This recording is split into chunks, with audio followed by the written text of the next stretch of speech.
Pronto? Buonasera, buonasera. Pronto? Sono partita col pronto, vabbè.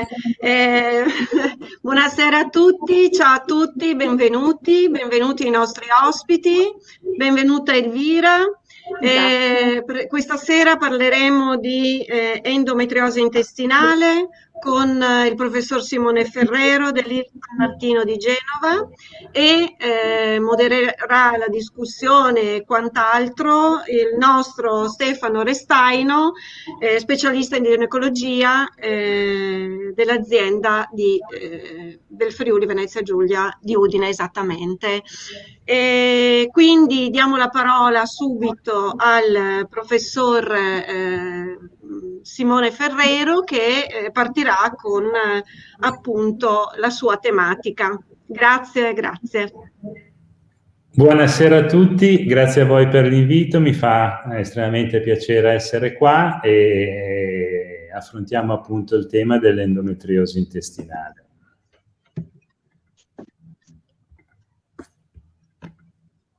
Ok.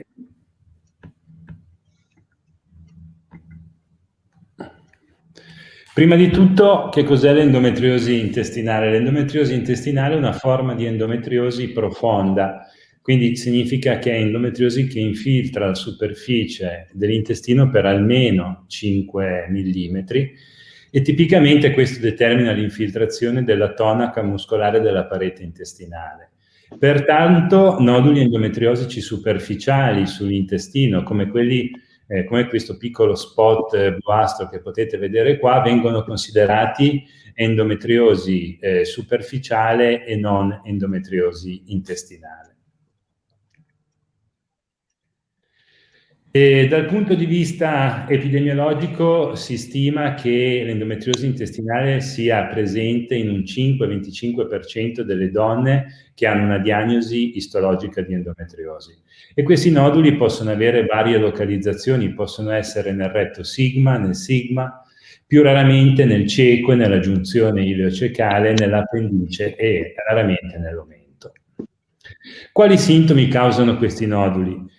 I sintomi sono quelli tipici dell'endometriosi sempre, come il dolore durante le mestruazioni, il dolore addominale persistente al di là del ciclo mestruale, il dolore durante i rapporti e poi anche dei sintomi strettamente legati all'intestino, come la dischezia, cioè il dolore al momento della defecazione, delle coliche addominali, e il passaggio di muco, di sangue con le feci, per lo più durante le mestruazioni, alterazioni importanti dell'alvo durante le mestruazioni che si possono manifestare sia nella forma di una stipsi marcata che nella forma di una diarrea importante e in casi estremi con noduli che riducono in maniera importante il lume intestinale, la presentazione può anche essere proprio quella di una occlusione intestinale. Dal punto di vista medico non è facile discriminare questi sintomi intestinali da quelli determinati da altre malattie che coinvolgono l'intestino e quindi spesso questi sintomi vengono confusi con quelli della sindrome dell'intestino irritabile. Più raramente possono essere confusi con malattie infiammatorie intestinali come la rettocolite ulcerosa o il morbo di Crohn. In qualche caso la diagnosi viene anche sbagliata perché si sospettano neoplasie intestinali, in particolare quando la manifestazione è una crisi occlusiva o subocclusiva. Da un punto di vista diagnostico, l'esame di prima linea è l'ecografia transvaginale. L'ecografia deve essere eseguita da operatori che hanno un po' di esperienza nella visualizzazione dell'endometriosi e nel definire le caratteristiche dell'endometriosi stessa. Questo che vedete è un consensus internazionale che ha proprio definito le modalità con cui deve essere eseguita l'ecografia transvaginale nelle donne in cui esiste un sospetto di endometriosi. Purtroppo ancora oggi molto spesso i noduli non vengono visualizzati con questo esame semplicemente perché non c'è un'abitudine dei ginecologi a vedere questo tipo di patologia. Questo, giusto per darvi un'idea, è un nodulo di endometriosi del retto. l'aspetto è determinato dal fatto che è nero, quindi per noi medici si dice ipoecogeno, e ha delle speculazioni come delle protrusioni verso il lume intestinale che sono tipiche dell'infiltrazione della parete dell'intestino. A Genova noi utilizziamo anche altre metodiche come un'ecografia con un contrasto, mettiamo un liquido nel retto, circa 300 cc, questo permette di distendere, come vedrete fra pochi secondi, il lume intestinale e quindi diventa più facile vedere questi noduli che sono localizzati sulla parete dell'intestino. Poi le metodiche che si possono utilizzare sono molte, se un medico vuole studiare quanto questo nodulo va a restringere il lume intestinale, può fare anche acquisizioni tridimensionali. Quella che vedete in alto a sinistra qui è un'ecografia bidimensionale, l'intestino è disteso con il liquido. Se si fa un'acquisizione 3D si ottengono queste immagini che sono anche molto utili per chi non è abituato magari a vedere le ecografie ginecologiche, e qui vedete proprio come riesci a visualizzare facilmente il nodulo endometriosico intestinale e a stimare se questo determina una restrizione importante del lume dell'intestino. E qui è lo stesso esempio con un'ecografia bidimensionale e il nodulo che viene visualizzato con un'ecografia 3D. Questa è un po' un'ecografia simile a quella che ti dà un'immagine simile a quella che si può vedere in una colonscopia virtuale. E appunto l'aspetto essenziale della distensione del lume intestinale è di permettere di stimare il grado di stenosi del lume, che è uno dei parametri più importanti da un punto di vista clinico, e poi vi spiegherò il perché. Purtroppo per fare questo esame è indispensabile avere un intestino pulito, quindi alle pazienti viene richiesto di fare un clisma qualche ora prima dell'esame, o comunque di cercare di avere una dieta che permetta di avere un intestino più libero, perché se nell'intestino sono presenti le feci, le immagini diventano di questo tipo e diventa un po' più difficile discriminare i contorni del nodulo, soprattutto per gli operatori che non hanno grande esperienza.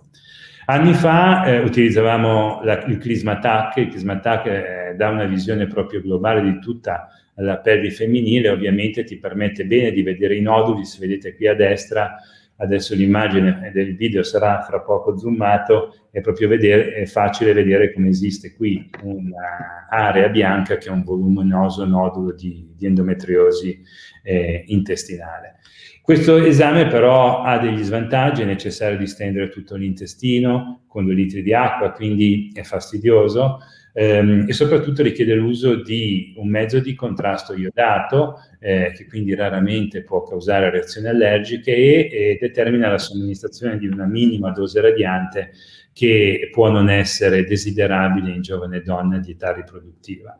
Pertanto spesso si utilizza la risonanza magnetica, a volte distendendo l'intestino un po' come noi abbiamo fatto nell'ecografia, proprio perché quello può facilitare la visualizzazione dei noduli di endometriosi, e qui vedete proprio che distendendo l'intestino diventa abbastanza facile vedere i noduli, che sono queste lesioni bianche o nere in base al tipo di sequenze che vengono utilizzate nella risonanza magnetica. Questa è una sezione assiale in cui si ha un nodulo intestinale, l'intestino disteso dal liquido che è qua, e questo è il nodulo di endometriosi. Come vedete, questo è l'intestino normale con un calibro più grande. All'altezza della massima espansione del nodulo, il calibro dell'intestino si restringe in una maniera importante. L'esame oggi più utilizzato, però forse nel mondo dopo l'ecografia, è la colonscopia virtuale. La colonscopia virtuale è l'esame standard, soprattutto negli Stati Uniti, lo sta diventando anche in Europa, per lo screening dei tumori del colon retto. Permette di fare con una veloce acquisizione TAC una navigazione virtuale dell'intestino, come vedete qui sulla destra, e quindi puoi vedere la protuberanza che è determinata da un nodulo endometriosico di parete, e quindi valutare appunto la presenza di endometriosi intestinale. Questo lo vedi anche nelle ricostruzioni tridimensionali che puoi fare, o nelle scansioni tipiche come sovrapponibili, diciamo, a quelle di un TAC tradizionale.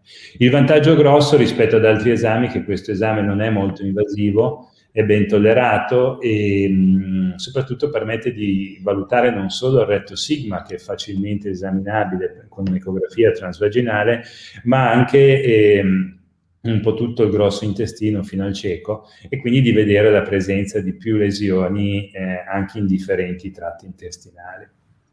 E questo è la tipica aspetto che ha dall'interno del lume intestinale un nodulo endometriosico in colonoscopia virtuale. Questo è l'aspetto ecografico, e poi se andate a vedere le immagini qua vedete come in questo punto esiste proprio un restringimento importante del lume che è causato dall'endometriosi.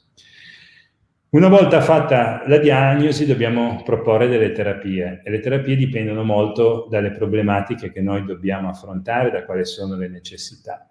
Se le persone sono asintomatiche può anche non essere prescritta nessuna terapia, e eventualmente nel tempo può essere monitorato anche solo con un'ecografia l'evoluzione del nodulo e l'eventuale cambiamento delle dimensioni del nodulo stesso. Se la persona è sintomatica, in prima linea, almeno noi proponiamo sempre una terapia ormonale, soprattutto quando non sono presenti dei sintomi subocclusivi o occlusivi, che ovviamente indicano che c'è una restrizione importante del lume intestinale che necessita di fare una chirurgia, quindi i pazienti necessitano di una chirurgia. Può essere somministrata una terapia ormonale quando le pazienti non desiderano la gravidanza, perché le terapie ormonali purtroppo sono o contraccettive o quantomeno ostative al concepimento, e quindi vanno un po' a cozzare con il desiderio di concepire, e poi tipicamente vengono somministrate alle pazienti che non vogliono fare la chirurgia a causa dei rischi chirurgici che poi vi cercherò di descrivere brevemente. In qualche caso però la terapia chirurgica può essere necessaria, come dicevo prima, quando abbiamo crisi occlusive o subocclusive, perché poi esiste un reale rischio che sia necessaria una chirurgia in urgenza. Quando, nonostante l'uso di terapia ormonale, non c'è un beneficio sulla sintomatologia dolorosa o su quella intestinale, cosa che succede almeno in un 20% delle persone, quindi in questi casi, se la persona desidera un miglioramento della sintomatologia, la chirurgia può essere indispensabile. Come dicevo prima, può essere necessaria la chirurgia quando la paziente desidera il concepimento e al tempo stesso non tollera il dolore e i sintomi intestinali, e anche quando esistono delle controindicazioni alle terapie ormonali, come progresse e trombosi, malattie autoimmuni come un lupus, per cui non è possibile prescrivere una terapia ormonale a lungo termine. Quali farmaci? In verità i farmaci sono un po' tutti sovrapponibili più o meno come efficacia, possono essere utilizzati tutti i progestinici, almeno io ho grossa esperienza con la somministrazione del norettisterone acetato e del dienogest a lungo termine nel trattamento di noduli endometriosici intestinali. Abbiamo utilizzato anche il desogestrel, che è la mini pillola. Può essere somministrato una pillola contraccettiva o comunque un contraccettivo estroprogestinico anche in altre formulazioni, come un cerotto transdermico o un anello vaginale, e queste sono fondamentalmente le terapie di prima linea. La preferenza poi viene lasciata un po' anche alla paziente, in base ad esempio al desiderio di avere la copertura contraccettiva, al fatto di preferire di avere un ciclo mestruale piuttosto che di non averlo. E nelle pazienti che non rispondono alle precedenti terapie possono essere considerati gli analoghi del GnRH, che inducono una menopausa farmacologica. È chiaro che questi farmaci determinano tutti gli effetti indesiderati che sono legati all'ipoestrogenismo, quindi le vampate di calore, la secchezza vaginale, e nell'assunzione a lungo termine questi effetti indesiderati possono ovviamente essere un fattore limitante. Chi usa questi farmaci a lungo termine generalmente usa quelle terapie che noi chiamiamo ad-back per minimizzare proprio un po' gli effetti indesiderati dell'ipoestrogenismo. E in casi selezionati, per lo più nell'ambito di trials clinici, abbiamo utilizzato anche gli inibitori dell'aromatasi. Gli inibitori dell'aromatasi proprio sopprimono in una maniera importantissima la produzione di estrogeni, sono tipicamente utilizzati per le pazienti che hanno tumori mammari. Sono farmaci sicuri ma che possono avere effetti indesiderati importanti, soprattutto artralgie, mialgie e poi nel lungo termine una riduzione rilevante della densità minerale ossea.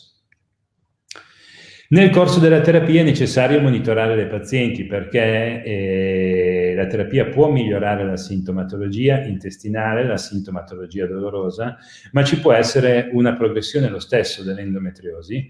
Come vedete in questa report che pubblicammo qualche anno fa, i noduli possono crescere anche in chi fa terapia a lungo termine con un progestinico oppure con una pillola contraccettiva. Questo monitoraggio può nella stragrande maggioranza dei casi essere eseguito con una banale ecografia transvaginale che permette di stimare sia il diametro massimo che il volume dei noduli e quindi di evidenziare se è presente una progressione dell'endometriosi e se questa sta causando una stenosi del lume intestinale. In alternativa abbiamo la chirurgia. La chirurgia deve essere sempre una chirurgia mini-invasiva, una chirurgia quindi laparoscopica e non laparotomica con il taglio tipo cesareo, per capirsi. Poi può essere laparoscopica tradizionale, assistita con robot, questo come dire moderati o irrilevanti differenze nei termini degli outcome, però di certo la chirurgia mini-invasiva è superiore rispetto alla chirurgia tradizionale laparotomica in termini di qualità di escissione dell'endometriosi, di peritematica intraoperatoria, il recupero post-operatorio delle persone è più veloce e c'è anche una minore incidenza di complicanze post-operatorie severe. Quindi l'approccio chirurgico, oggi come oggi, deve sempre essere eseguito con metodiche mini-invasive. La chirurgia dell'endometriosi intestinale è molto complessa, esistono tantissime tecniche per asportare queste lesioni e poi andare a descrivere queste tecniche va anche oltre gli obiettivi, come dire, per cui siamo qui questa sera. Cerco solo di darvi un'idea molto sommaria di quello che è possibile fare. La tecnica meno invasiva è chiamata lo shaving da rasoio, quindi da andare a tagliare, nel senso che il nodulo viene proprio tagliato con uno strumento chirurgico dalla parete intestinale e poi possono essere dati dei punti per rafforzare la parete. Generalmente nello shaving non dovrebbe essere aperto il lume intestinale, ma in qualche caso può succedere che ciò accada. Oppure può essere eseguita una nodulectomia in cui viene fatto un taglio tutto attorno al nodulo e poi l'intestino viene sutturato per via laparoscopica o per via robotica. Solo in alcuni casi dovrebbe essere eseguita una resezione che è poi il trattamento che tipicamente viene fatto per i tumori intestinali, vale a dire viene tagliato il moncone affetto da endometriosi e vengono collegati poi il moncone prossimale e il moncone distale. Senza andare nei dettagli, giusto per dare un'idea, questo è uno shaving eseguito con laser, quello sotto è l'intestino, laser come può fare un normale bisturi chirurgico o uno strumento elettrificato da chirurgia, ti va a separare il nodulo dalle strutture circostanti, generalmente al retrocervice, e poi il nodulo viene tagliato dalla parete intestinale. Questo giusto per darvi un'idea. Nella nodulectomia il concetto è diverso, nel senso il nodulo viene identificato e poi si va tutto a tagliare attorno al nodulo, dando per scontato che si apre il lume intestinale, come vedete in queste immagini, e poi una volta completata la resezione si va a suturare con un ago di sutura il lume intestinale in uno strato, più strati, in base alle tecniche chirurgiche che si utilizzano. Queste due tecniche, cioè lo shaving e la nodulectomia, sono quelle che almeno noi consideriamo come tecniche conservative, nel senso che tu non vai a proprio tagliare un segmento di intestino ed asportarlo, ma semplicemente vai a cercare di togliere l'endometriosi. E poi esiste la resezione purtroppo viene tagliato l'intestino a valle del nodulo, l'intestino viene esteriorizzato attraverso una piccola incisione di 4-5 cm della parete addominale, viene palpato il nodulo, viene quindi tagliato il moncone affetto da endometriosi e poi questo strumento, che è la testina di una sutturatrice circolare, viene introdotto nell'intestino, che è rimesso nella cavità addominale. Questo permette poi di fare un'anastomosi con una stapler circolare per via transanale. Le tecniche chirurgiche dipendono da molti fattori, dipendono dal chirurgo in primis, perché ci sono chirurghi che hanno preferenza per un tipo di approccio piuttosto che per l'altro. In generale, se c'è un po' di elasticità mentale, si può dire che le tecniche conservative, cioè lo shaving o la nodulectomia, sono eseguite quando c'è un singolo nodulo, non troppo grande, di diametro idealmente inferiore ai 3 cm e che non coinvolge una parte davvero importante del lume intestinale, della circonferenza del lume intestinale, idealmente meno di un terzo, se no può essere presente qualche difficoltà tecnica poi nell'eseguire la sutura, che poi si può tradurre in qualche restrizione del lume intestinale post-chirurgica. La restrizione la si fa quando sono presenti in un tratto di intestino più noduli di endometriosi, quando il diametro massimo di questi noduli è importante, 4-5 cm, e anche quando è già stata eseguita una tecnica chirurgica conservativa ma non ha dato successo e quindi è necessario reintervenire.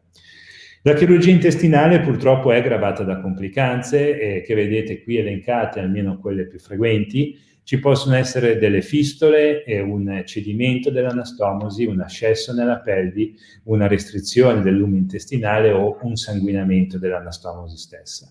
Queste complicanze sono poco frequenti, ma possono essere complicanze importanti perché possono essere fortemente debilitanti per la paziente, spesso richiedono una seconda chirurgia o comunque dei secondi trattamenti.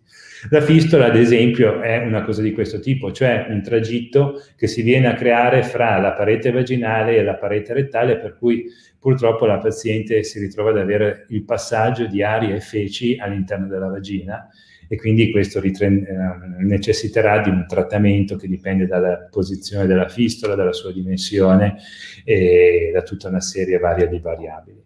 Quando c'è una deiscenza, cioè un cedimento dei punti di sutura che noi abbiamo posto in una sutura laparoscopica, oppure se c'è un cedimento della sutura fatta con la sutturatrice meccanica in caso di una resezione, le feci vanno in cavità addominale. Questo è una situazione grave, pone a rischio di vita ed è chiaro che deve essere eseguito un secondo intervento chirurgico per suturare l'anastomosi, e lì spesso è necessario eseguire un'ileostomia protettiva temporanea proprio per ottimizzare la guarigione della sutura che è andata incontro a una deiscenza.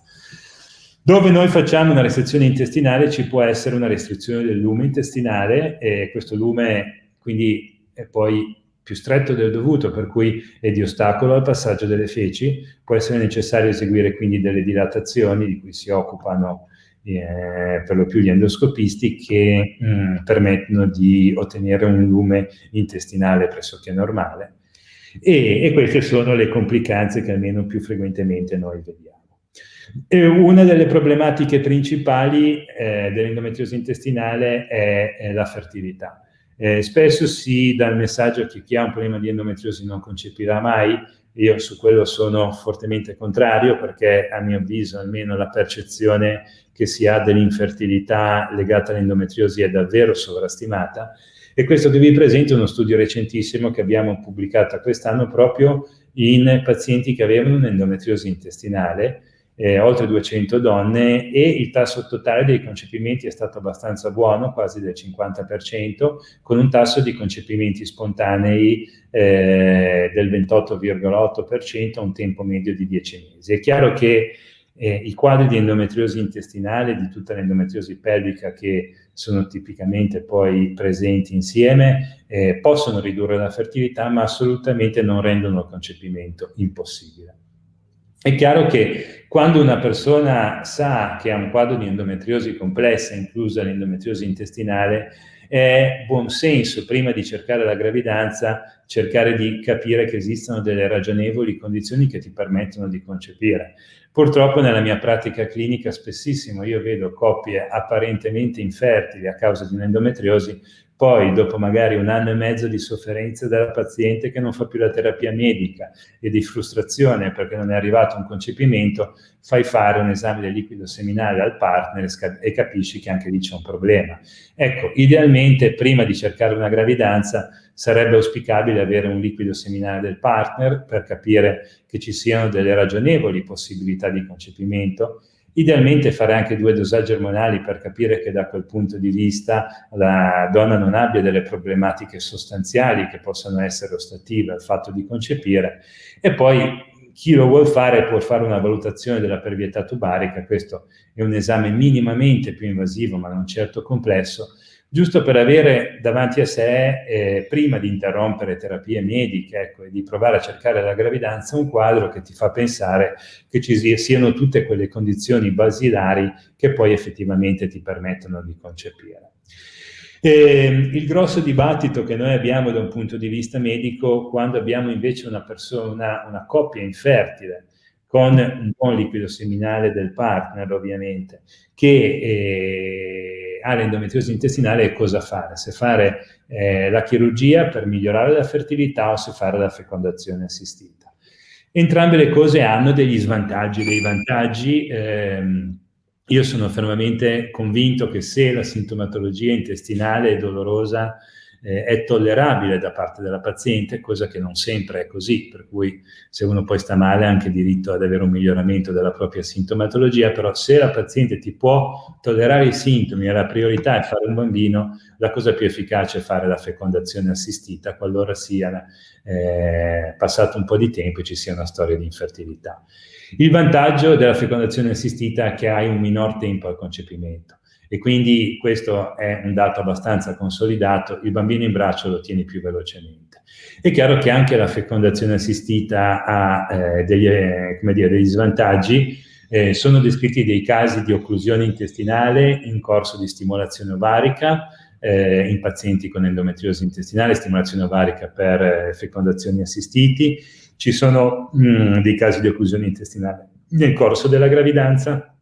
La stimolazione ormonale può determinare un peggioramento della sintomatologia dolorosa, quindi bisogna essere preparati a che questo possa accadere e ovviamente se uno intraprende un percorso di fecondazione assistita deve mettersi nell'ottica che il dolore e i sintomi intestinali persisteranno e se per fare la fecondazione interrompe la terapia rispetto allo stato della terapia medica avrà un peggioramento dei propri sintomi. Molte di queste cose comunque sono gestibili. Per fare un esempio, il rischio di occlusione, se uno valuta con esami appropriati prima di interrompere le terapie mediche il grado di stenosi del lume intestinale, riesci a prevenirlo in una maniera abbastanza rilevante. La chirurgia ha ovviamente dei vantaggi. Il vantaggio principale è che migliorano auspicabilmente il dolore e i sintomi intestinali. Non hai il rischio di andare incontro a delle complicanze legate all'endometriosi intestinale, vuoi nel corso delle stimolazioni ormonali, vuoi nel corso della gravidanza, però ha anche degli svantaggi, perché quando succedono delle complicanze come quelle che vi ho mostrato, ad esempio un ascesso pelvico, una deiscenza della sutura, è chiaro che si crea un quadro aderenziale molto importante, per cui a quel punto un concepimento spontaneo è sempre possibile, ma può diventare più improbabile. Se poi nel corso della chirurgia sono presenti endometriomi, cisti ovariche endometriosi, che queste vengono asportate, ecco che allora ci può anche essere una compromissione della riserva ovarica a causa della chirurgia e quindi questo può essere un serissimo problema in termini riproduttivi. Vi ringrazio per l'attenzione.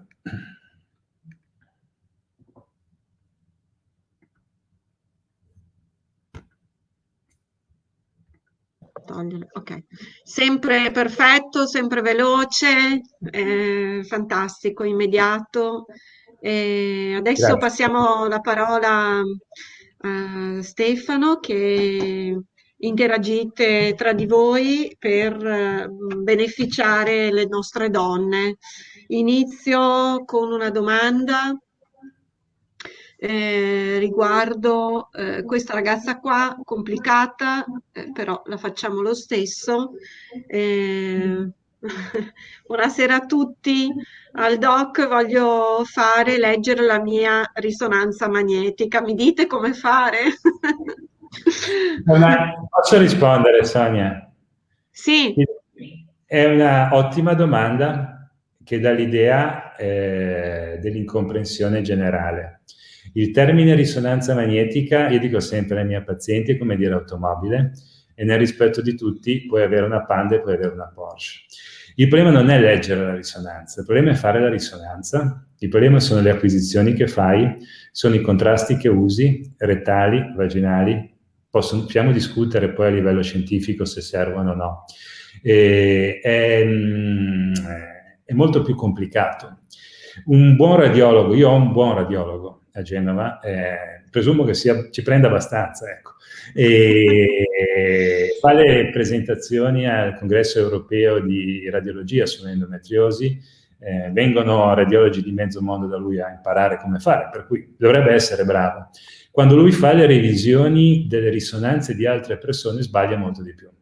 Perché? Perché non è la stessa acquisizione, cioè non sono le stesse sequenze di risonanza. Quello che io voglio dire, il termine risonanza magnetica è come dire automobile, come dire casa. Poi dentro hai 1000 risonanze magnetiche. Quindi non devi far leggere la risonanza, devi farti fare la risonanza da un radiologo che faccia risonanze per endometriosi, perché quello è il punto fondamentale. Poi una lettura più esperta può vedere qualcosina, ma è difficile che ti dia quello che ti dà la risonanza fatta da un operatore esperto. Sì, penso di concordare su quanto detto dal professor Ferrero, come penso tutto, come può essere per il chirurgo, l'ecografista. È fondamentale sicuramente che chi si occupa di endometriosi come di oncologia sia una persona dedicata alla patologia. Per esempio noi a Udine c'è il professor Girometti che si occupa di pelvi e di studio della pelvi, che può essere in risonanza o in TAC, che ha una grande professionalità, e quindi anche noi stessi spesso poi portiamo a rivedere eventualmente le immagini da lui, ma è fondamentale avere una giusta acquisizione delle immagini stesse, se no mettiamo in difficoltà anche il collega che va a rivedere le immagini. Quindi può essere utile una seconda opinione, avendo ovviamente uno strumento di partenza buono. In effetti. Qua c'era una domanda riguardo, eccola qua, ok. Allora, quali sono i chirurghi capaci di fare queste operazioni microinvasive? L'ha scritta mentre stavi relazionando, Doc. Ma in Italia ce ne sono tantissimi di centri, penso che siamo uno dei paesi che dal punto di vista chirurgico è messo meglio. Prima di tutto quello che stiamo vivendo per il Covid, quando andavamo ai congressi di persone e ci confrontavamo con altri chirurghi, l'esperienza comune era che lo standard italiano comunque sia veramente molto molto alto. È molto alto anche in ospedali che non sono conosciutissimi, non voglio dire periferici perché sembra quasi un po' dispregiativo, non so come posso dire, non è proprio quello l'obiettivo, però in generale lo standard chirurgico italiano è veramente molto alto. Poi è spiacevole dire un nome più che un altro, quindi quello forse non è neanche giusto, ecco, sono sicuro che voi sapete consigliare meglio di me. Però ci sono tanti chirurghi buoni, secondo me anche vicino a casa propria, ecco. Basta recuperare un po' di informazioni e spesso non sono necessari viaggi allucinanti per avere un intervento adeguato. Sì, credo che ci siano tante eccellenze da nord a sud, e possiamo anche ricordare che noi stessi italiani siamo diventati comunque un'eccellenza anche all'estero di riferimento proprio per la chirurgia invasiva, e se pensiamo che una delle principali società americane aveva come presidente nel recente passato un italiano, quindi questo denota dove siamo arrivati. Allora Michela ci chiede, anche il crisma opaco va bene se fatto da chi conosce l'endometriosi, giustamente lei dice. Si fa la domanda e si risponde, però potete fare la differenza, cioè far notare la differenza tra un esame e l'altro, che è importante. Scusate se vi chiedo questo. Sì, in realtà la differenza è importante fino a un certo punto, perché poi a ciascun radiologo devi far fare quello che è capace a fare. E quindi, come dire, se uno ha un radiologo valido che usa il crisma opaco, va assolutamente bene. È chiaro che va bene se va bene a quel radiologo e come dire a quei medici, non so come posso dire, nel senso che il crisma opaco è stato storicamente il primo esame fatto per la diagnosi di endometriosi intestinale e viene tuttora utilizzato in diversi centri italiani e anche in Europa, per cui assolutamente un esame valido. Io non l'ho mai utilizzato tanto fondamentalmente per due motivi. Il primo è che il mio radiologo, quello di cui vi parlavo prima, non lo fa e quindi prevalentemente fa altre cose ed è più bravo a fare quello. In secondo luogo, su alcune cose il crisma opaco, ma non è una critica, è proprio un'esigenza personale mia, va un po' più in difficoltà, nel senso che quando tu metti un mezzo di contrasto all'interno del lume, cos'è che vedi? Vedi che c'è una restrizione del lume intestinale, quindi è più ristretto. Poi ci sono tutta un'altra serie di piccoli segnali che ti fanno dire questa probabilmente è endometriosi. Ebbene, è chiaro che tu non studi la parete, ok? Quindi non riesci a capire quel nodulo se come dire, ti infiltra la tonaca muscolare, ti arriva la sottomucosa, non capisci se è un nodulo solo o se ce n'è uno più piccolo vicino. Quindi è chiaro che se io sono in un centro, ok, che per attitudine tratta chirurgicamente l'endometriosi intestinale prevalentemente con una resezione, questi parametri tutto sommato probabilmente non gli servono neanche. Perché? Perché intanto se hai un nodulo grosso ti farà una resezione intestinale e lì si chiude il discorso. E il crisma opaco a quel chirurgo dà tutte le informazioni di cui lui possa avere necessità. Se vai in una struttura che magari è un po' più elastica sul tipo di procedure chirurgiche, allora il crisma opaco mi mette un po' in difficoltà, perché magari mi rivela un nodulo. Poi io dico alla signora, guardi, farà una resezione discoide, va in sala operatoria, vicino a quel nodulo ce n'è un altro che è più piccolo, e allora diventa un po' difficile fargli due resezioni discoidi, 2 nodulectomie, devi fargli una resezione. Ecco che allora io preferisco esami che mi danno più informazioni, però per come sono targettato io, che non significa che debba sempre essere fatta così, non so come posso dire. Però, Tipo quali?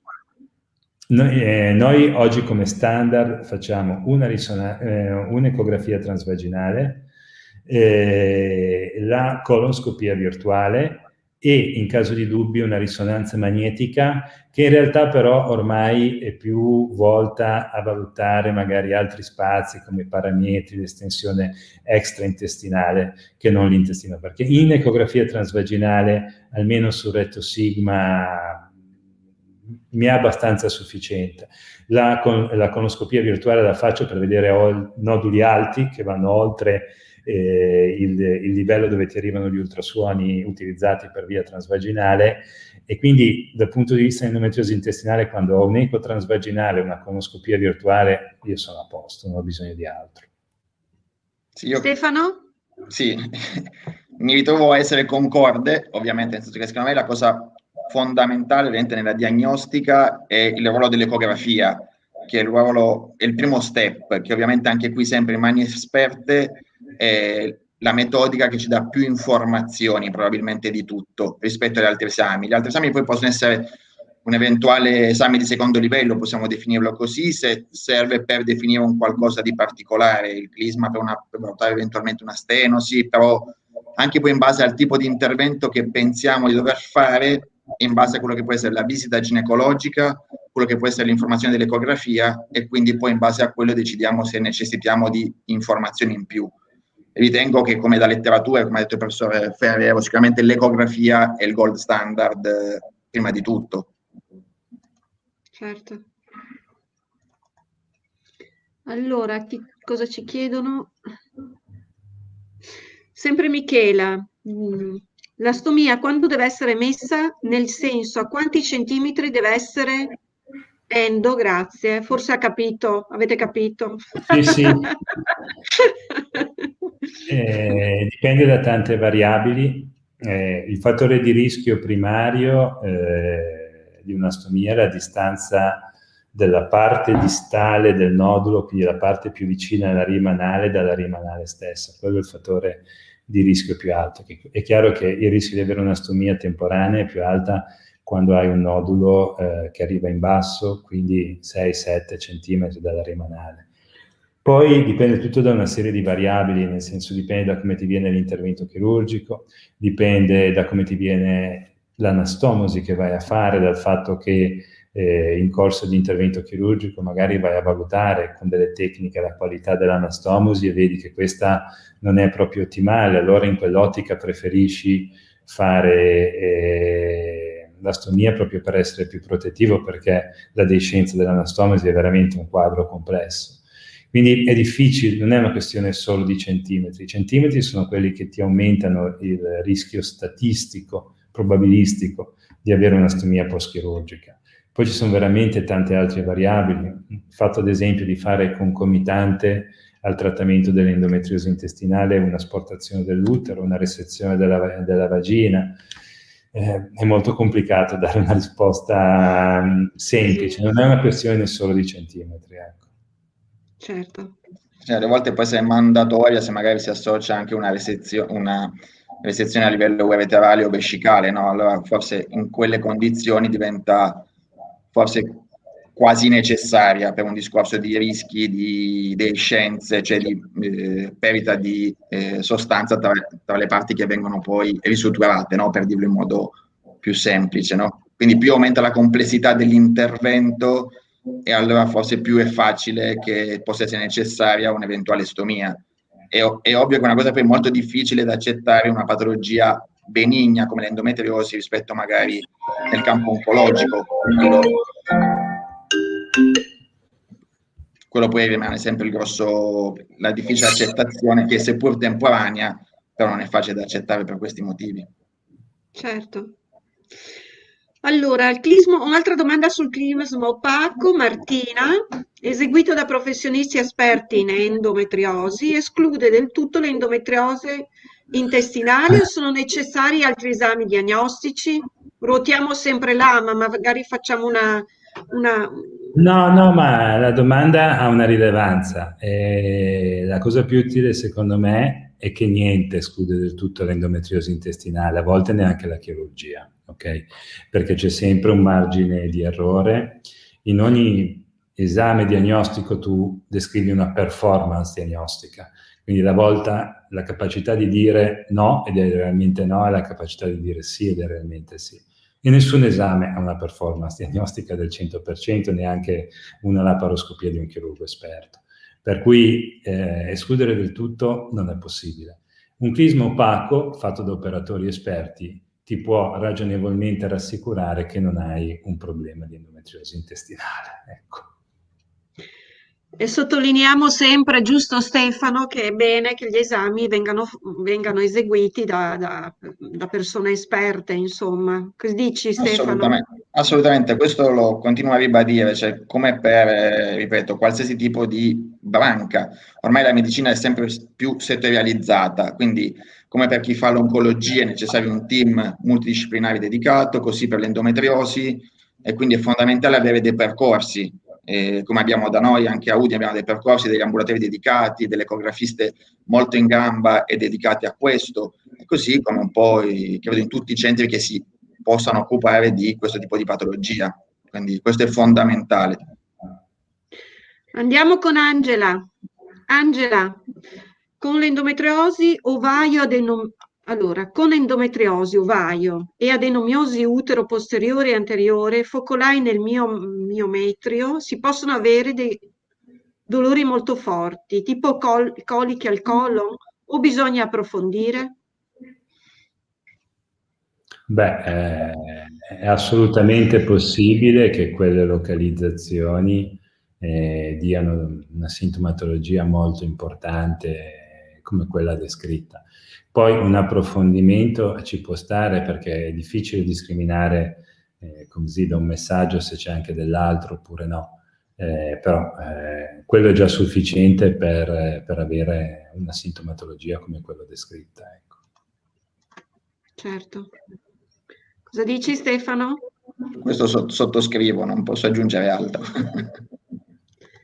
Vediamo, Martina, il dolore alle gambe, cosce posteriori, collegato ad endometriosi, al legamento udero-sacrale o parametrio? Qua ragazzi abbiamo sempre più linguaggi molto... Scendiamo sempre più nel dettaglio. Sì, sono donne. E in realtà, se tendiamo proprio non dolori lombari, ma le cosce posteriori, forse gli uterosacrali c'entrano poco, e così come il parametrio strettamente detto. Poi se c'è un'infiltrazione proprio laterale, allora il dolore ti può andare anche a livello dei nervi e quindi si può estendere, però è un po' difficile dare una risposta a una cosa così complessa. Sì. Però definitivamente non endometriosi degli uterosacrali o parametriali in senso stretto, vicino all'utero. Però sì, mi solo quando c'è permetto... un'estensione, no, scusami Sonia, No, solo quando c'è vai, un'estensione vai. molto, molto importante, magari che arriva a livello delle radici nervose, potrebbe giustificare una sintomatologia di questo tipo, però parliamo di endometriosi non solo magari del legamento uterosacrale o del parametrio. Magari può essere che sia estesa in altri posti, no? Dipende si è sottoposto, chi ha fatto la diagnosi, in effetti. Ok, allora, la presenza di un nodulo nel settore retto-vaginale può causare infiammazione all'intestino e conseguenti dolori? Cosa fare per alleviarli in attesa dell'intervento? Arianna. Sì, può definitivamente causare quella sintomatologia. È ampiamente dimostrato che almeno un 60% delle persone che hanno un'endometriosi profonda ha una sintomatologia intestinale più o meno intensa, in termini di coliche intestinali, in termini di gonfiore addominale, per cui tutto questo ci sta. Cosa fare per alleviarli? Generalmente una terapia medica, ecco. Quindi se non ci sono controindicazioni, forse considererei una terapia che in prima battuta potrebbe essere un progestinico, quindi o il Dienogest o il noretisterone acetato.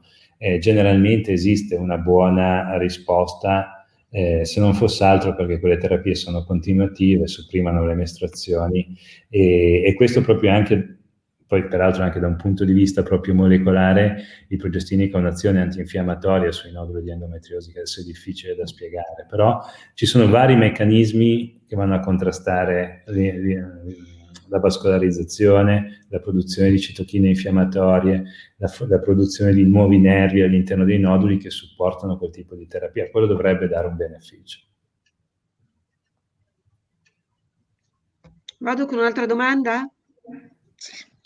Sempre Martina è collegata, credo, alla domanda precedente. Il dolore alle cosce anteriori è correlato ad endometriosi del comparto posteriore / parametri o legamenti? Avete già risposto prima, ditemi voi. Se no Questa mi andiamo sa che la avanti con le domande. No, prima questa signora ha scritto posteriore, adesso Posteriori, anteriore. esatto.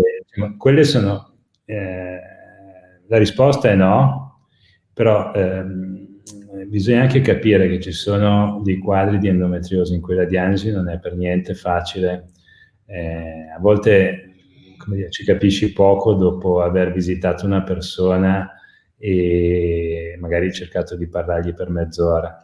E magari ci capisci poco, per dire, in queste situazioni, ammesso che non ci siano altre problematiche che giustificano il dolore anteriore o posteriore alle cosce, almeno io faccio fare poi una neurorisonanza, che è un esame di cui oggi non ho neanche ovviamente parlato perché andava al di là degli obiettivi.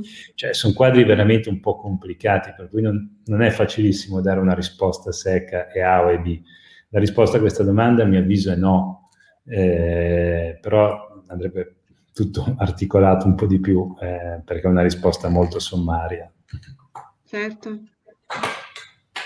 Allora Paola, se ne posso collegare solo alla domanda precedente, che forse si può sempre aggiungere nel trattamento del dolore, c'è anche un ruolo che può essere svolto dalla fisioterapia.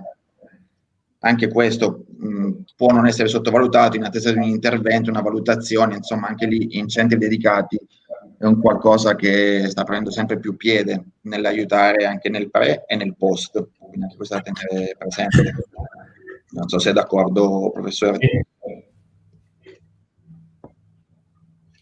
Allora, Paola dice, fatto shaving per 2 noduli, più resezione, peraltro nodulo infiltrato con stenosi 80% 2 anni fa.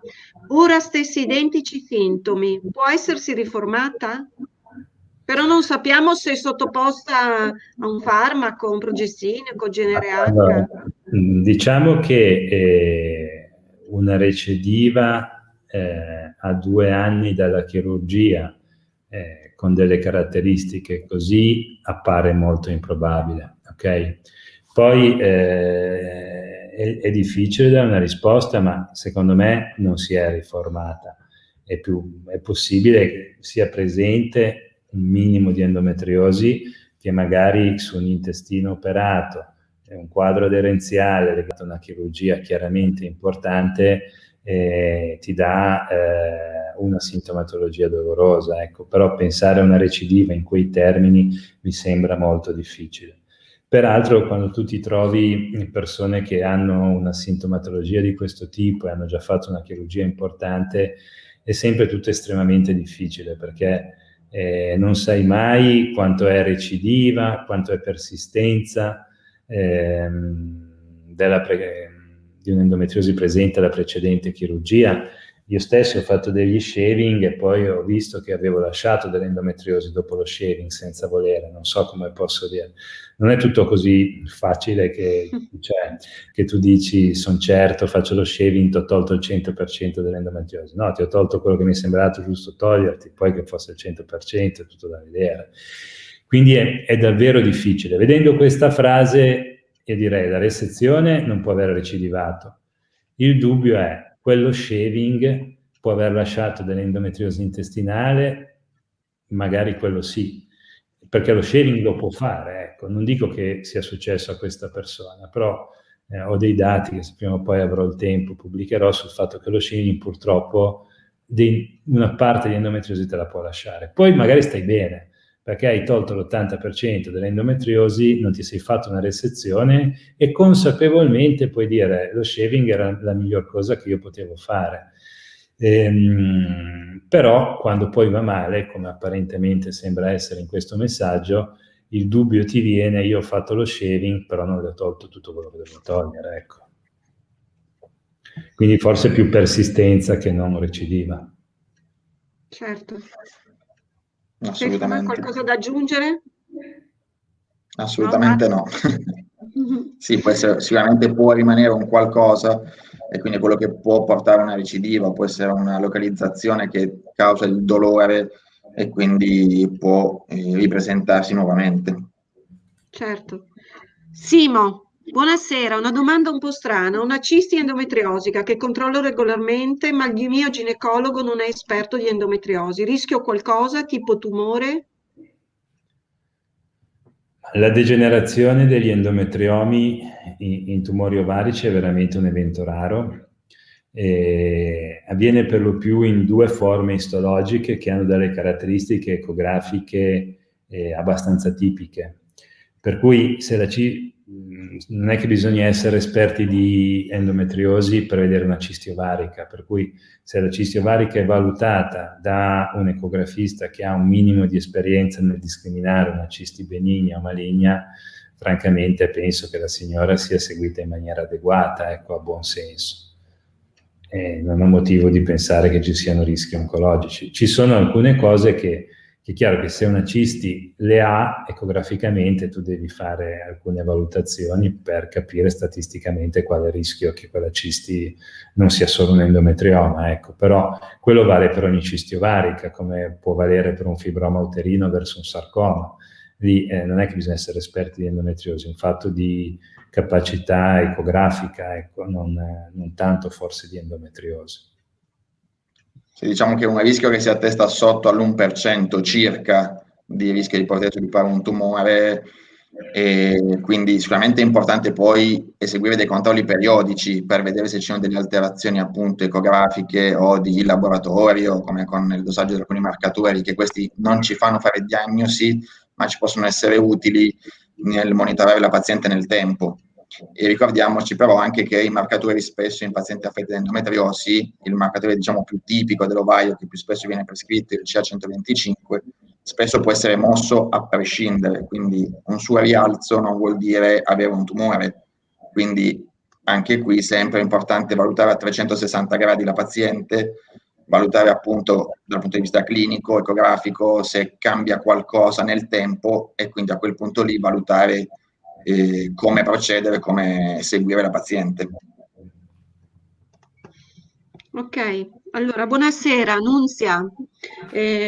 Con adenomiosi si potrebbe avere fastidi alla vescica? Grazie.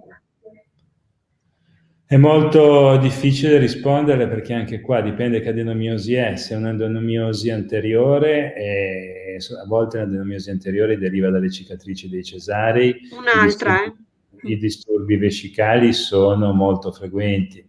Se è un'adenomiosi senza un'infiltrazione della vescica, è improbabile che ci sia una sintomatologia vescicale, però poi se è concomitante un'endometriosi, ci può essere un'endometriosi ad esempio degli uterosacrali, questa in una misura può determinare una sintomatologia urinaria, per cui un po' complesso. Sì, nel senso che il quadro magari può essere non solo dell'adenomiosi, ma magari associarsi ad altre forme, quindi causare dolori a livello vescicale o intestinale. Sì, perché infatti Michela ci dice, mia esperienza, adenomiosi severa ed è attaccata alla vescica intestino. Quindi sì. Beh sì, perché fondamentalmente, soprattutto l'adenomiosi in realtà si attacca, vuol dire, è in continuità, può andare in continuità con la parete vescicale, ok? Quindi capita che purtroppo questo accada e chiaramente c'è una sintomatologia urinaria importante. Cioè, per qualche medico l'adenomiosi sta solo ferma lì. Ma a volte bisogna anche dire la verità, a volte è anche un fatto di definizioni, perché non è che Certo. a volte le persone si picchiano perché chiamano con termini diversi la stessa cosa. Certo. Basta poi avere consapevolezza di cosa questo determina. Esatto. Nunzia, fastidio tra colon cieco e vescica, centimetri, una pressione. Ci capite voi su questo, io. Questo è davvero difficile, non ci capisco tanto io, non so se tu ci capisci qualcosa, non capisco. No, non Fastidio riesco a tra capire se colon intende se ci cieco. sono dei centimetri, però non capisco la domanda, se è possibile. Nunzia, se ci senti, rifai la domanda un pochino più approfondita. Andiamo avanti con Daria.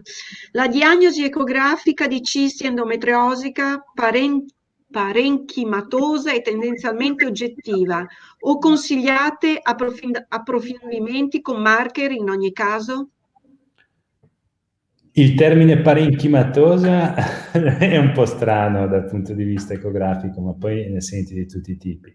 Dando per scontato che questa ci sia una cisti ovarica endometriosica tipica, non è necessario fare nessun marcatore. Sì, va semplicemente controllata nel tempo, eventualmente valutato, poi dipende sempre dalle dimensioni di questa cisti e quant'altro, quindi anche lì è importante valutarla e lì decidere se è opportuno approfondire anche con associazioni di marcatori o meno. Grazie.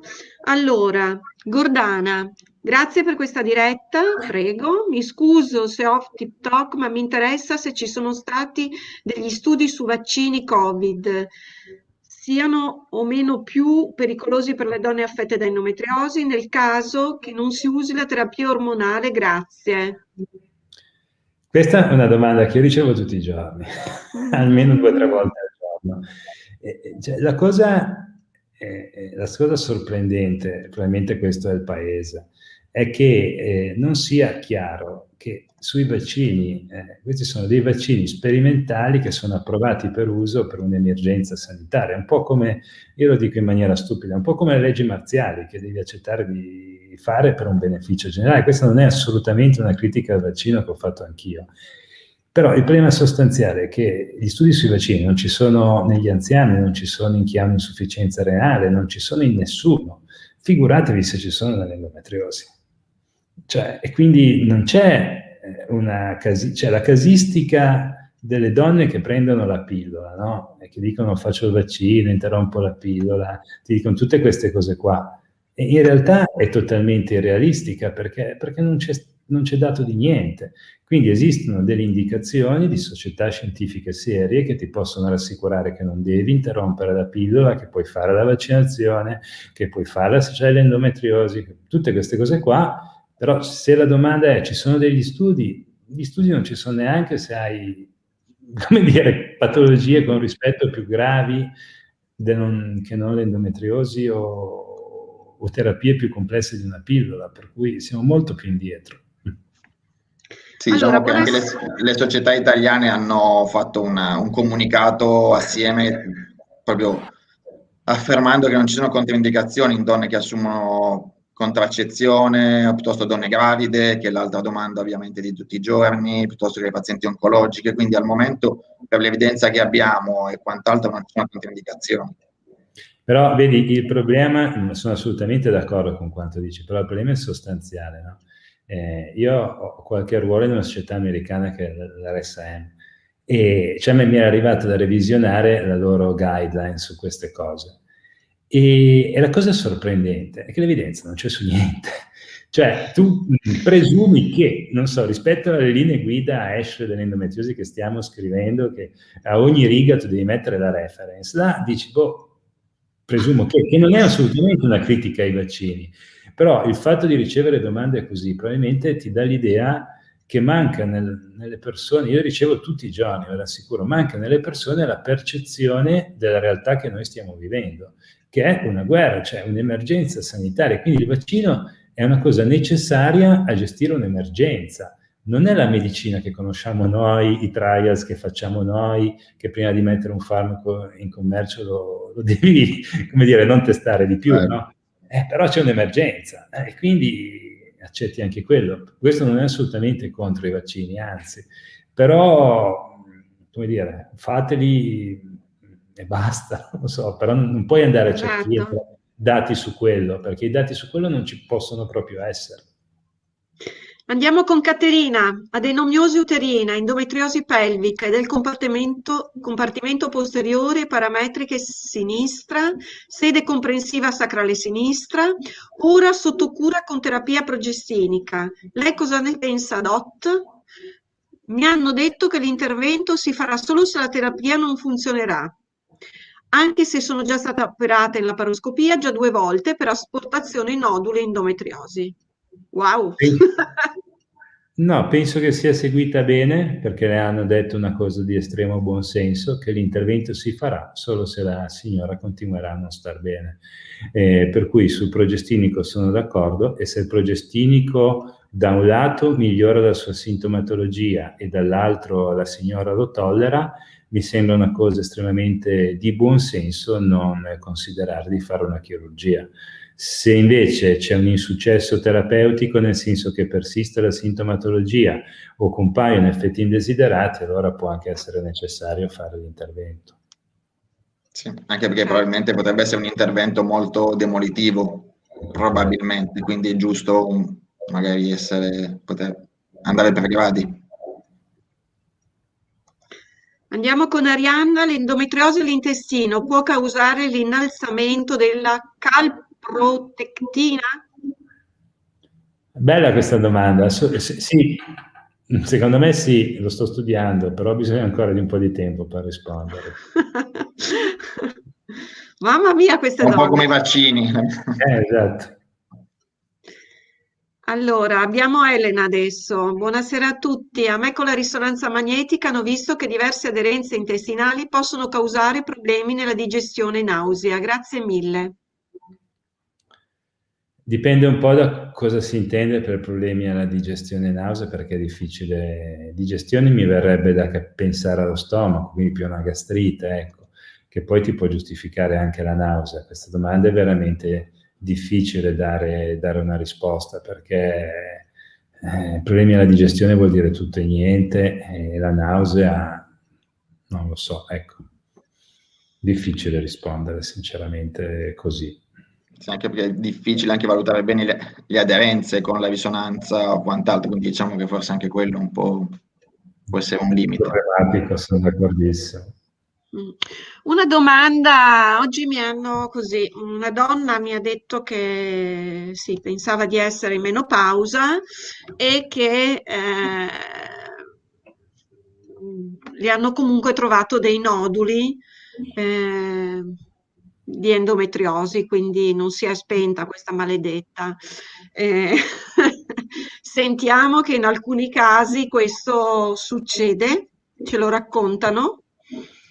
E bisogna fare attenzione che comunque se questi noduli sono o sull'ovaio o comunque all'esterno, sì, sull'utero, sull'intestino, possono diventare poi noduli tumorali. Cosa dite? No.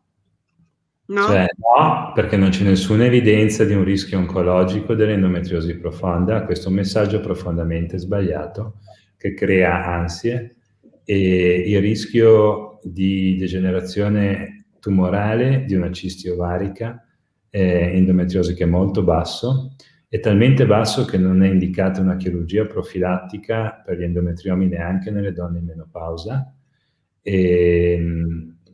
Quindi l'endometriosi, non c'è evidenza che un nodulo intestinale abbia un rischio aumentato di darti un tumore al colon piuttosto che un nodulo vescicale, un tumore della vescica, quindi quei noduli non diventano niente.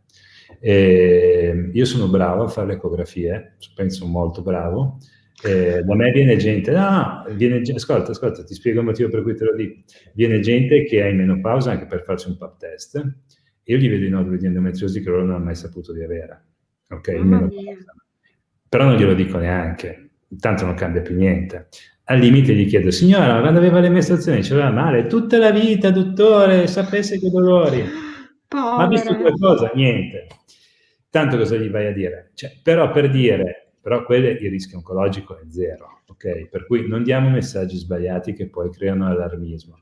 Sono in corso l'ultima stesura delle linee guida dell'ESHRE, e di nuovo verrà ribadito che anche nella cosa che genera più preoccupazione, cioè gli endometriomi ovarici, oltre a tutto il resto, ai noduli, ma anche negli endometriomi, non esiste nessuna indicazione a fare una chirurgia di asportazione delle ovaie o di asportazione degli endometriomi per la prevenzione di un potenziale rischio oncologico.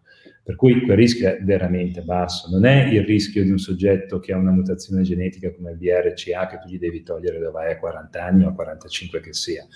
Cioè, quindi quello no, non c'è un rischio di nessun tumore, ok?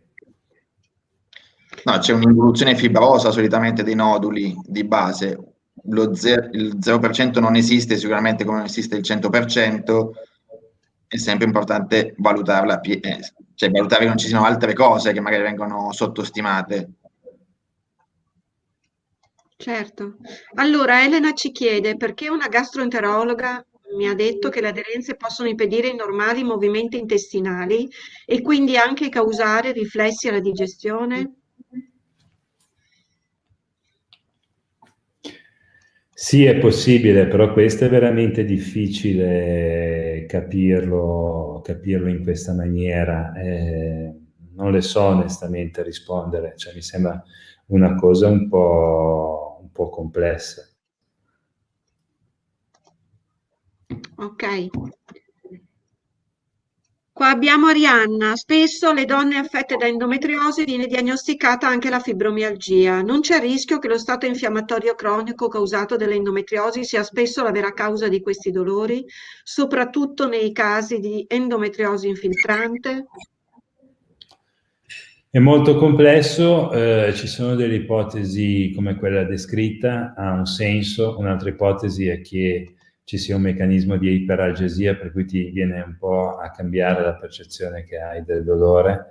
La fibromialgia è una cosa molto complessa, dico sinceramente, io non ne sono esperto, è anche proprio di difficile gestione, perché mi sento molto a disagio quando i pazienti mi lamentano problemi di fibromialgia, perché poi va un po' fuori dalla mia competenza, totalmente fuori dalla mia competenza, e vedo che spesso poi anche loro mi riferiscono magari percorsi che fanno con altri medici che sicuramente sono competenti, però poi sono sempre diagnosi anche un po', non voglio dire inconclusive, però sfumate, in cui non è che è A o B, non so come dire. Però indubbiamente i soggetti con endometriosi hanno un'elevata prevalenza di problemi di fibromialgia. Sui meccanismi patogenetici onestamente non mi sbilancerei più di tanto, non so tu Stefano. Ma... Sì, no, c'è un'associazione spesso con altre sindrome con patologie croniche, no, infiammatorie, quindi c'è una certa correlazione, e quindi l'associazione assolutamente vi può essere, quindi questo anche spiega molto spesso perché c'è chi anche associa il discorso della fisioterapia, come dicevamo prima, piuttosto che anche alcuni tipi di diete possono aiutare in questo, no? Ci sono vari filoni e varie scuole di pensiero anche su questo. Allora, andiamo avanti, siamo già, mamma mia, siamo già alle 10:20, ragazzi. Martina, la dieta antinfiammatoria associata alla terapia ormonale può potenziare i benefici di quest'ultima nella gestione del dolore? Sì, sì, è vero per l'endometriosi, è vero per tutte le malattie infiammatorie croniche ed è anche stato dimostrato, non è diverso se un soggetto ha un lupus, per dire, eritematoso, però assolutamente sì, cioè, deve essere chiarito che non è che ti viene l'endometriosi o ti progredisce un nodulo perché mangi il prosciutto o il formaggio, quello no. Diciamo che se tu hai una patologia di base e fai una dieta di un certo tipo, puoi avere un peggioramento della sintomatologia. Questo sono assolutamente d'accordo. Si basta pensare tipo al morbo di Crohn, la retocolite ulcerosa, no? Quindi l'associazione è un po' quella, magari è più evidente poi l'effetto, però quello che c'è alla base è lo stesso meccanismo, quindi assolutamente sì. Elena, ci dà veramente da fare. È da 2 mesi che prendo gastroprotettore e procinetici, ma non migliora la situazione allo stomaco e pancia. Adesso dovrei fare un'ecografia di secondo livello, potrei vedere meglio la situazione se non mi avrebbero proposto la laparoscopia, se non mi avrebbero proposto la laparoscopia diagnostica. Ma io personalmente ritengo che quando la conversazione prende questi punti, questi caratteri e va un po' oltre gli obiettivi, capito, che noi possiamo avere qui, e non ha più senso Certo. andare avanti a discutere, perché evidentemente non riesco a trasmettere il messaggio che su Facebook, come su WhatsApp, io faccio ridere, però ho delle persone che mi aiutano a leggere i WhatsApp e le mail ed è una cosa utile. Però c'è un momento in cui tu devi dire no, quello non lo puoi fare. Cioè, questo non si può sostituire, una chiacchierata fra amici non può Certo. sostituire una consulenza medica, non so come posso dire. Soprattutto quando magari è una situazione complessa e peraltro non so neanche se è una cosa di questo tipo, io ho la competenza, perché non capisco neanche se è un problema di endometriosi o no. Certo. Allora, Michela ci dice endometriosi ureterale o entrambi endometriosi ureteri, già fatto rimpianto entrambi ureteri.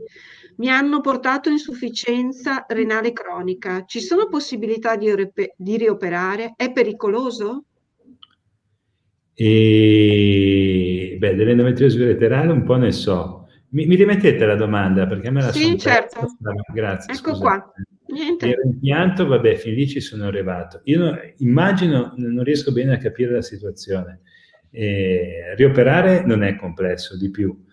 Però la cosa che non riesco a capire è se l'insufficienza renale cronica sia stata determinata dal quadro preesistente al rimpianto ureterale iniziale, mi verrebbe da pensare, perché se il rimpianto è andato a posto, perché deve avere un'insufficienza renale cronica? Non riesco mica a capire. Non so cos'è, Sì, esatto. una recidiva di endometriosi, ma mi sembra strano, dopo un reimpianto bilaterale, veramente difficile capirci qua. Sì, diciamo che è un alto rischio di un intervento molto complicato con una magari urostomia anche definitiva, quindi parliamo di un qualcosa di importante. Il famoso l'altro sacchettino, diciamo. Ha dovuto andare a mettere a letto il bimbo. Allora Martina chiede, credo al dottor Simone, dove posso trovare le linee guida di cui parla?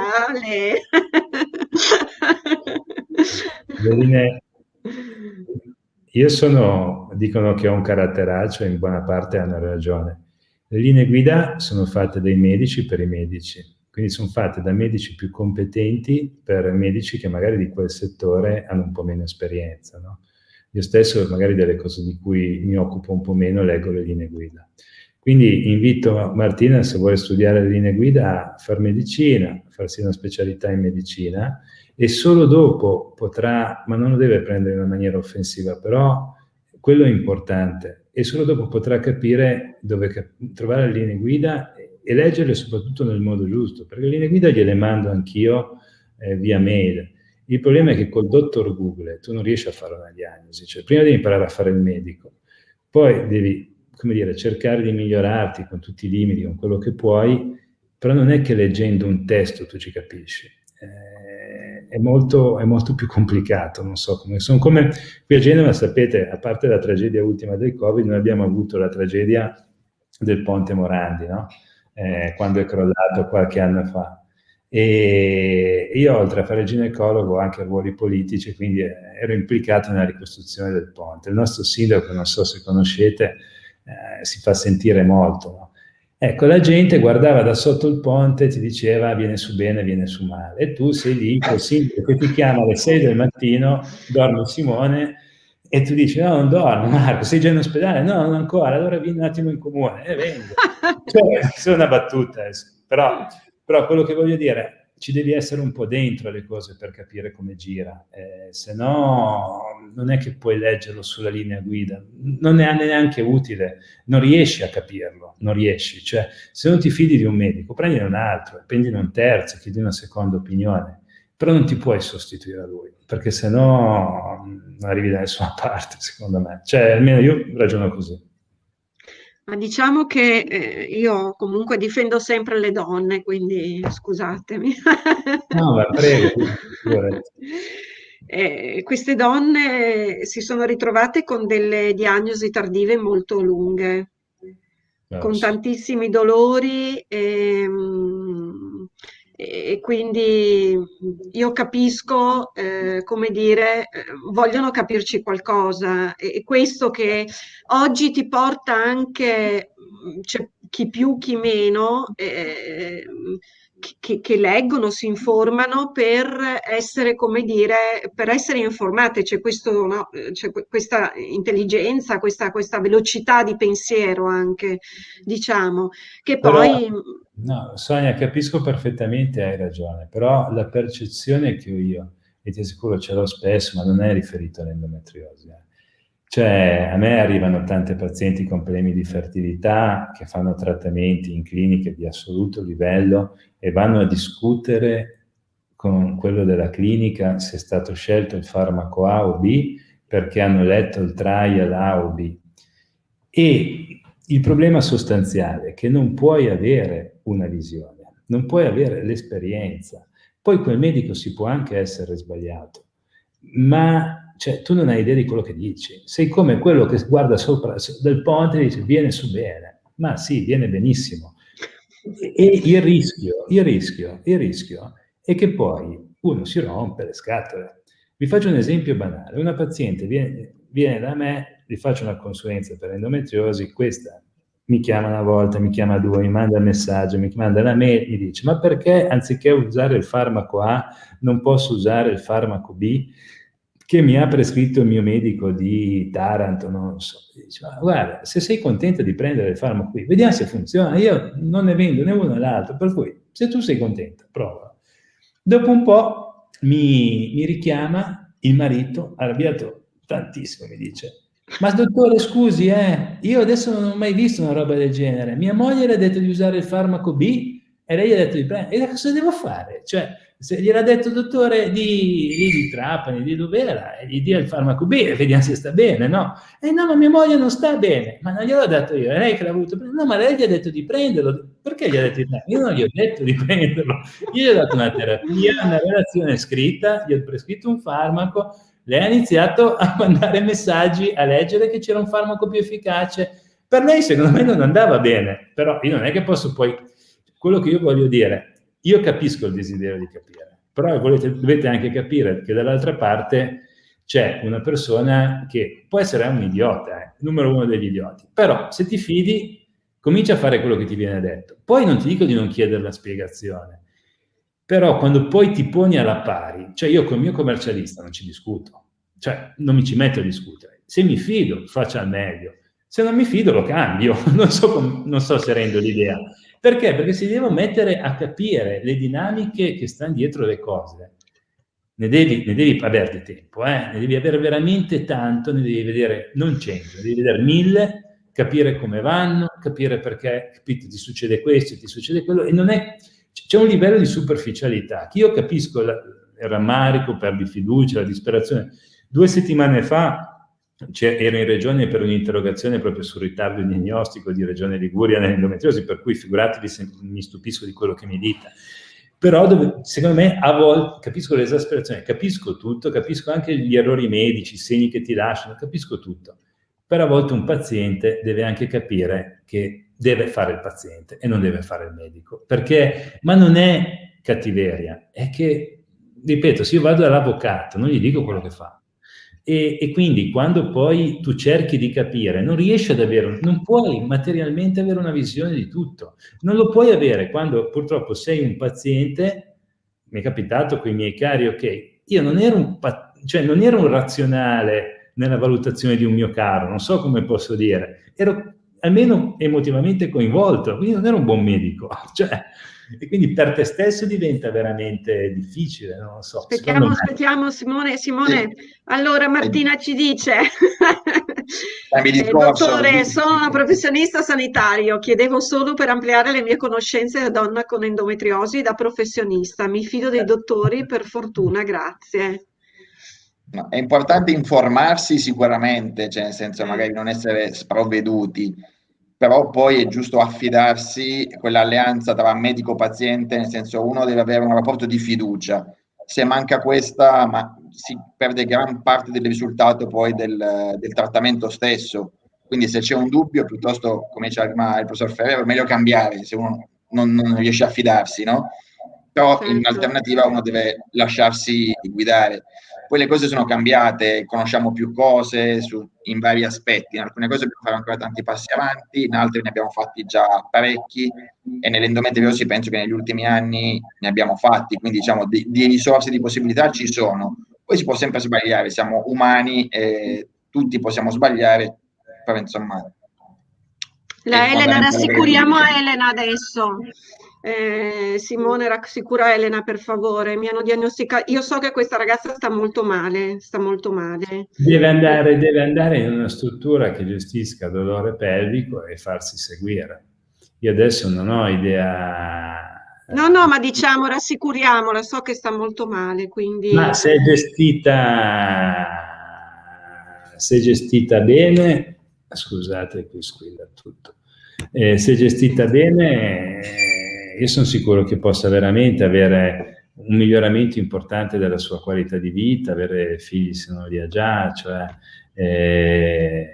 quindi io sono positivo. L'importante è che non ci siano interventi chirurgici inappropriati qualora siano necessari, che ci sia una diagnostica accurata se possibile. Ecco, quelli sono gli elementi poi più importanti. Dai, diamo una risposta, facciamo l'ultima, speriamo di sì. Quali sono, se non ha, Elvira, se non hai qualcosa da dirci tu, quali sono i sintomi più comuni di endometriosi al diaframma? Bella domanda questa. E quali gli esami più utili per la sua diagnosi? Questo è un grande problema, la seconda parte della domanda, nel senso che l'endometriosi diaframmatica è una diagnosi non facile. I sintomi sono i dolori alla spalla, che poi ti possono anche ovviamente esacerbati durante il ciclo mestruale.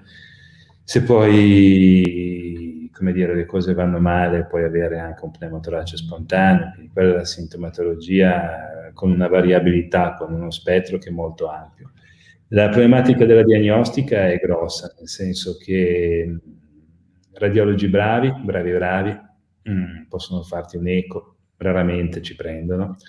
Il mio radiologo che è bravo, l'acquisizione di risonanza te la fa, la sospetta, spesso non la prende, ci sbaglia proprio, con errori dicendo che ce l'hai e non ce l'hai e viceversa. È una diagnosi molto complessa. Alla fine, almeno nella mia pratica clinica, i due strumenti che io utilizzo di più per fare la diagnosi sono la terapia medica, paradossalmente, perché quando tu dai terapie mediche che bloccano il ciclo e certa sintomatologia scompare, è una diagnosi indiretta, non è una quantificazione dei problemi, però riesci a farlo.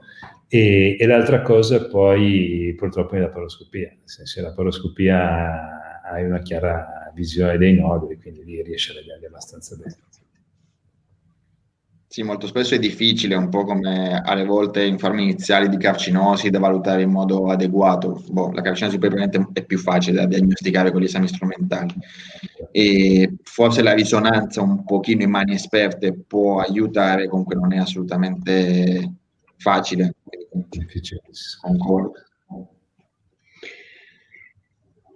Elvira, vuoi dire qualcosa? Sì, ne approfitto per chiedere per la familiarità, se esiste la familiarità, cioè da madre a figlia, se c'è la possibilità di questa bellissima eredità. Purtroppo un po' sì. Non è una, cioè una predisposizione genetica, non è una malattia genetica, quindi quello non è una talassemia, ecco, per cui purtroppo esiste un rischio aumentato di circa 7 volte rispetto a quello della popolazione generale se hai una madre affetta da endometriosi di essere affetta anche tu. Quindi il rischio statistico esiste, sì. Ok, grazie. Prego. Che dire? Cosa dite? Adesso ci congediamo? Facciamo come incorniciamo questa serata molto attiva? Grazie davvero, grazie a tutti voi davvero per essere stati con noi, queste donne che ci seguono e sempre più domande, ma davvero vivono poi da sole a casa o con i familiari, ma d'altronde sei sola e tu e il tuo dolore in effetti, no? E quindi non è semplice come altre patologie in effetti, però questa è una malattia che non si vede, è una patologia che non, che così anche colpisce il tuo intimo, no? Oltre che non poter anche crearti una famiglia. Io sarà che ne vedo sempre il bicchiere mezzo pieno, Sonia, e io vi lascio da Genova con un messaggio invece più positivo, che quello che tu dici so che è vero, però la terapia è cambiata molto. Se una persona ha la fortuna di capitare in un setting che sia minimamente in grado di aiutarla da un punto di vista medico, lei può avere figli, può avere una gestione del dolore che non è come se l'endometriosi non ci fosse mai stata, non prendiamoci in giro, però auspicabilmente magari riesce ad avere una qualità di vita buona, accettabile, e come anch'io ho i miei acciacchi e altri hanno i loro, per cui secondo me bisogna vedere anche il lato positivo, soprattutto in termini di riproduzione, perché i fallimenti io ne ho avuti tanti, io mi occupo tanto di riproduzione, ho avuto fallimenti, però ho avuto fallimenti anche perché il marito non aveva gli spermatozoi, non so come posso dire. Ecco, soprattutto nelle persone affette da endometriosi, quello che voglio dire è se sei gestita bene e se sei disposta a fare certe cose, che poi magari uno ti dice io non sono disposta a farle perché per etica non faccio un bambino in provetta e massimo rispetto di tutti. Però se tu sei disposta a utilizzare la medicina moderna, secondo me il problema della fertilità, se hai l'endometriosi lo risolvi e li fai i bambini. E quindi se non capiti nelle mani sbagliate, se non fai interventi inutili, se non ti fai danneggiare senza volere, non so come posso dire, la tua fertilità, soprattutto da chirurgia inappropriata, i bambini li fai e il dolore in qualche maniera lo gestisci. Per cui io avrei un messaggio più positivo, sarà che sono di quelli che benissimo. Il bicchiere è mezzo pieno. Ecco. Benissimo, perfetto, ma io devo comunque lanciare una spada a queste donne che capisco benissimo quanto soffrono. Elvira, cosa vuoi dire tu? Cosa ci lasci? Tu che sei anche super positiva. No, io condivido tutto. Questa sera ho imparato di più, vi ho ascoltati anche poco, perché non sento bene, però ho ascoltato molto e ne ho imparate tante, perché sì, ci sono dentro con tutte le scarpe, quindi sì. È importante avere l'informazione giusta, questo è molto importante per chi soffre soprattutto. A volte non sai veramente dove, come, dove e a chi rivolgerti. Non è così semplice, quindi sempre così avere spiegazioni di questo genere fanno proprio bene. Sono stati davvero bravi i nostri dottori stasera. Stefano, io cosa vuoi dirci? Lancio un messaggio di ottimismo anch'io, nel senso che comunque credo che siano importanti anche momenti come questi, no? Per fare informazione, è la cosa comunque più importante. Gli strumenti ci sono, le armi ce le abbiamo, ogni giorno conosciamo qualcosa di più che possiamo mettere al servizio delle donne. Dobbiamo appunto fare unione e forza e riuscire a rivolgersi nei centri giusti o comunque che possono seguire questi percorsi. Questo è fondamentale per l'endometriosi, per l'oncologia, per qualsiasi tipo di patologia. Quindi vediamole con ottimismo, con speranza, nel senso gli strumenti ci sono, abbiamo le armi, utilizziamole. Certo. Ci vogliono centri multidisciplinari, questo anche ci avete insegnato questa sera ulteriormente e questo va bene. Bisogna puntare a questo, persone che veramente abbiano l'amore per questa, nella ricerca del come siete voi, positivi, insomma, quindi andare verso il positivo e quindi trovare una soluzione, non farlocca, ma trovarla davvero per la qualità di vita. Io ho recepito questo, ditemi se sbaglio, ma ho recepito questo. È giustissimo. Prof Simone, dicono lei che ha un caratteraccio, lo dicono anche a me, ma diamo sempre buoni messaggi, dai. Cerchiamo di fare il meglio. Io che dire, io davvero sono molto felice, anche se molto stanca questa sera di tutte queste domande, diciamo queste vostre risposte chiare e senza peli sulla lingua, devo dire questo, davvero. Io è la prima volta che vi vedo così vicini e quindi grazie veramente. Giusto, Elvira? Credo che sia anche tu che abbia recepito questo e credo anche le nostre donne. Grazie, non so come fare. Grazie molto, grazie a voi. Ciao. Ci sentiamo, non perdiamoci. Sicuramente. Grazie. Ciao. Ciao Stefano. Ciao. Ciao prof, arrivederci.